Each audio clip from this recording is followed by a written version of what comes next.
Hi everyone. অনেকেই জিজ্ঞেস করেন যে ইভিনিংয়ে স্ন্যাক্স হিসেবে কি খাওয়া যাবে, হেলদি অপশন কি আছে। তো সেক্ষেত্রে বলবো যে আপনি ধরুন বাড়ির বাইরে গেছেন বা বাড়ি থেকে খাবার নিয়ে যেতে পারেননি কখনো, সেক্ষেত্রে বেটার অপশন, বেটার চয়েস হচ্ছে ইডলি, ধোকলা, এই জাতীয় যে ফার্মেন্টেড ফুড প্রোডাক্টগুলো আছে সেগুলো খাওয়া। তো এইগুলোর মধ্যে কোনো কিছু ভাজা থাকে না, কোনো মিষ্টি জাতীয় কিছু থাকে না, সুতরাং আপনি ট্রান্স ফ্যাট এবং রিফাইন্ড সুগার এই দুটোকে অ্যাভয়েড করতে পারছেন। আর ননভেজ আইটেম হলে পরে চিকেন স্যালাড খেতে পারেন, তবে অবশ্যই মেয়োনিজটা বাদ দিয়ে খাবেন। আর একটু হালকা স্ন্যাক্সের মধ্যে রোস্টেড মাখানা হতে পারে, সেখানে আপনি একটু রোস্টেড পিনাটস দিয়ে দিতে পারেন।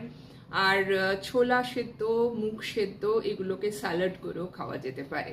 তো এগুলোই হেলদি অপশন। সবাই ভালো থাকুন, সুস্থ থাকুন, টাটা।